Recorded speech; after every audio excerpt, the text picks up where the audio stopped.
Si Fang Xiu ay isang mag-aaral sa pinakamatatag na paaralan ng Shaolin sa mundo. Sa pambungad na eksena, naghahanda siya para sa huling pagsubok na magdedetermina kung karapat-dapat siyang magtapos bilang isang prestihiyosong mandirigma. Ang pagsubok ay tinatawag na Wooden Death Battle. Dito ay kailangang labanan ni Xiu ang mga wooden puppet na kinokontrol ng maraming magagaling na mandirigma na nagsanay sa loob ng ilang dekada. Ilang porsyento lamang ng mga estudyante ang pumapasa sa pagsusulit na ito, ngunit tiwala si Xiu sa kanyang kakayahan. Sa sandaling sabihin niyang handa na siya, nagsimulang kumilos ang mga puppet. Ang unang pag-atake ay ginawa ng isang pares, ngunit madali niya itong naiwasan. Subalit ang ikatlong puppet ay natamaan siya sa dibdib na nagpapakita na ang unang dalawang galaw ay pangpagulo lamang. Pumadyak si Xiu sa sahig at lumipad ang kanyang damit mula sa kanyang katawan. Ang kanyang balat ay nagsimulang lumiwanag na bumubuo ng isang patong ng tanso na proteksyon sa kanyang buong katawan. Ito ang pinakamagandang pamamaraan na tinatawag na tansong balat na pinagkadalubhasaan ni Xiu sa murang edad. Kasunod nito ay sunod-sunod niyang tinalo ang lahat ng puppet, at nang sa tingin niya ay tapos na ang laban, ang mga puppet ay nagsama-sama at naging isang mas malaking bersyon ng kanilang mga sarili. Ang istruktura na ito ay hindi madaling talunin tulad ng mga nauna. Nang napagtanto ni Xiu na hindi niya ito kayang talunin gamit ang lakas, nagpasya siyang gamitin ang kanyang utak. Naghanap siya ng pagkakataong mahawakan ang mga tali na ginagamit upang kontrolin ang puppet, pagkatapos ay hinila niya ang mga ito dahilan para mahulog ang mga kumokontrol. Sa huli ay natalo niya ang puppet at nagtapos ng may karangalan. Sa susunod na eksena ay makikilala natin ang isang tiwaling opisyal na nagngangalang Lao. Kamakailan lang ay ninakaw niya ang 5 milyong yuan mula sa kaba ng bayan para sa kanyang sarili. Ito na ang pinakamalalang panloloko na naganap sa lungsod at sabik si Lao na itago ang kanyang pagkakasangkot dito. Kaya naman pinatay niya ang kanyang kasabwat at ang kanyang buong pamilya sa tulong ng kanyang kanang kamay na nagngangalang Ming. Hindi pinalampas ni Lao kahit ang mga nagtatrabaho para sa kanya, upang matiyak lamang na hindi nalalabas ang katotohanan. Gayunpaman, ang libro na pinagsusulatan ng lahat ng ginawa ng kanyang katulong na naglalaman ng lahat ng mga detalye tungkol sa pera ay ninakaw. Kailangan niyang makuha ito bago ito mapasa kamay ng dakilang emperador. Kung mapapatunayan ang kanyang pagkakasangkot, tiyak na siya'y bibitayin. Sa ibang lugar, dumating si Xiu sa kanyang bayan at nakilala ang kanyang matalik na kaibigan noong bata pa siya na nagngangalang Han. Nagpasya silang huwag sabihin sa kanyang ina ang tungkol sa kanyang pagdating dahil mahigpit ito at hindi sila hahayaang magsaya. Magkaibigan din sila ng isang babae na nagngangalang Rong, na may gusto kay Xiu habang si Han ay may gusto naman kay Rong, kaya ang matalik na magkakaibigan ay may love triangle na hindi nila alam.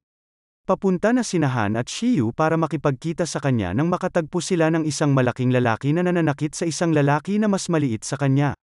Ang malaking lalaki ay pinangalan ng Berpa, na nagtatrabaho sa tiwaling si Lao. Pinigilan siya ni Xiu sa pamamagitan ng pag-atake. Tumatakbo ang maliit na lalaki habang nag-aaway sina Pa at Xiu. Hindi nagtagal, napagtanto ni Pa na ang kanyang kalaban ay isang mandirigma, at ang taong gusto niya ay nakatakas na, kaya't wala siyang nakikitang dahilan para sa pakikipaglaban. Kaya tumakas din siya sakay ng kabayo habang sinusundan siya ni Xiu. Huminto sila sa gitna ng palengke at nang magsisimula na ang pangalawang laban, biglang dumating ang ina ni Xiu na pinahinto ang kaguluhan, dahil isa rin siyang sinanay na mandirigma. Nagbigay ito sa lalaki ng pagkakataon na makatakas. Nagsinungaling siya sa kanyang ina na hindi siya mananatili ng 2 pang araw sa lungsod. Dahil alam ng kanyang ina na nagpaplano siyang gumawa ng higit pang gulo, ikinulong siya nito sa kanilang bahay.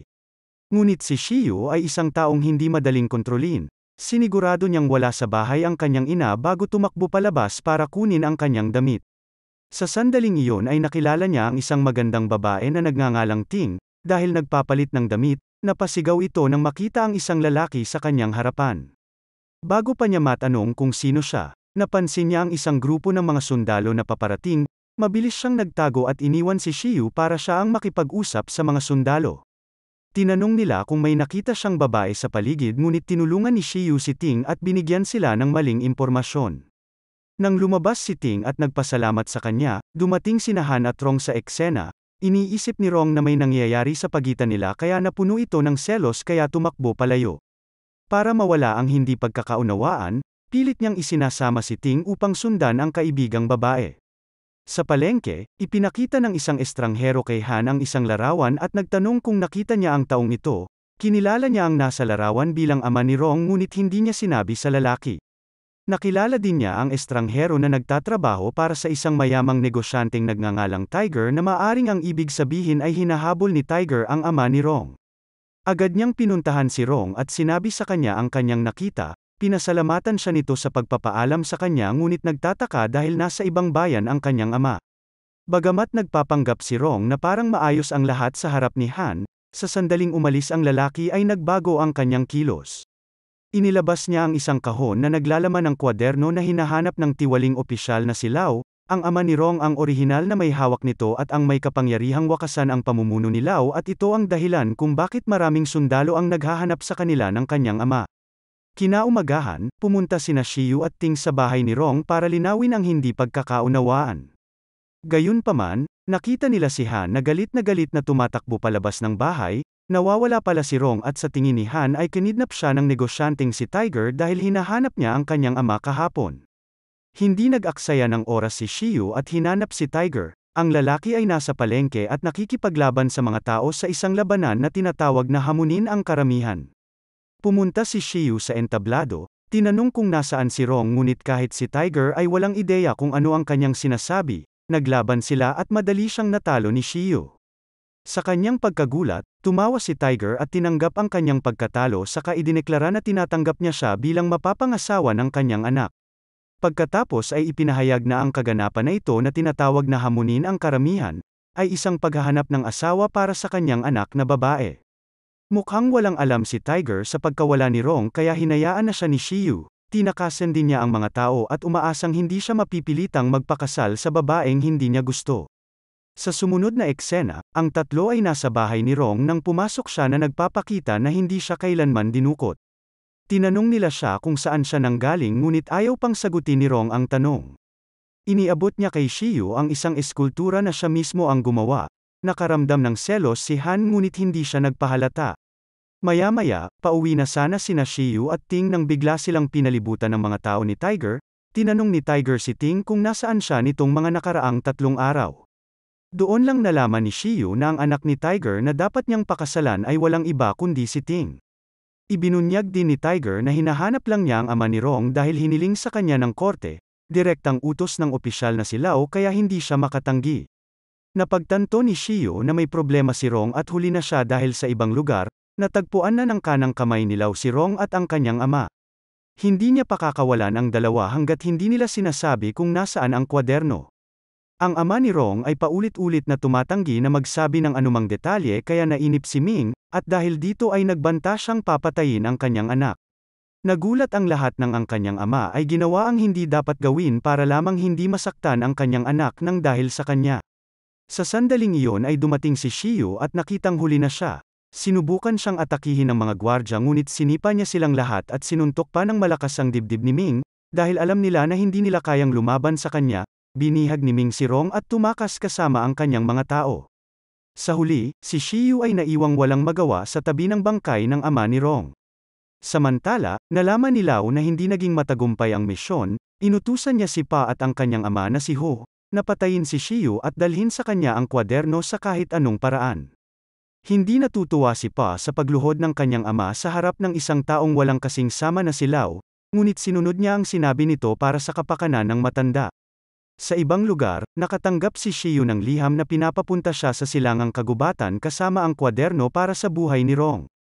Nadatnan niya si Ming, at ang mag-ama sa lokasyon kinagabihan at sa kanilang sorpresa, ibinigay niya sa kanila agad ang kwaderno ngunit hindi nagtagal ay nalaman ni Ming na ito ay peke.